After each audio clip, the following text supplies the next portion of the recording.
జరుగుతున్న పరిణామాలు నేను ఒక్కటే మాట ఆదిలాబాద్ జిల్లా ఆడబిడ్డలకు చెప్పదలుచుకున్నా. ఇది 18వ పార్లమెంట్ ఎన్నికలు.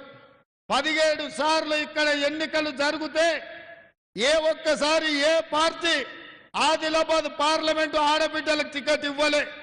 మొదటిసారి శ్రీమతి సోనియా గాంధీ గారు మా సీతక్క రిక్వెస్ట్ మేరకు ఇవాళ అత్రం సుగుణ అనే ఆడబిడ్డకు మొట్టమొదటిసారి కాంగ్రెస్ పార్టీ పార్లమెంటులో ఒక ఆడబిడ్డకు అవకాశం ఇచ్చింది.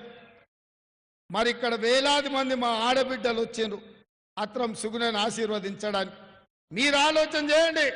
మీ తరఫున సీతక్క ఉంది, మీ తరఫున అత్రం సుగుణ నిలబడ్డది. మీ కష్టాలు తెలుసు. ఒక టీచర్గా పిల్లల మనస్తత్వం ఎట్లా తెలుసో, పిల్లలు బడికి వస్తే చదువుకుంటారా చదువుకోరా ఎట్లా గుర్తుపడతారో అట్లనే ఆదిలాబాదు ప్రాంతంలో సమస్యల పట్ల అవగాహన ఉంది.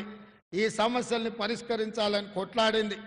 ఇవాళ అత్రం సుగుణకు ఆమె దగ్గర నగదు ఉందని ఇవ్వలే, ఆమెకు రాజకీయ వారసత్వం ఉందని ఇవ్వలే.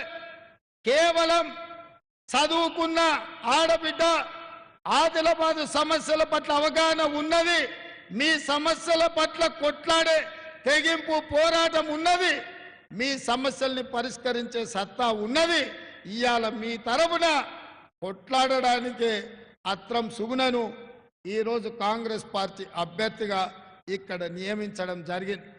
ఇవాళ మీడియా మిత్రులు కూడా ఆలోచన చేయాలి.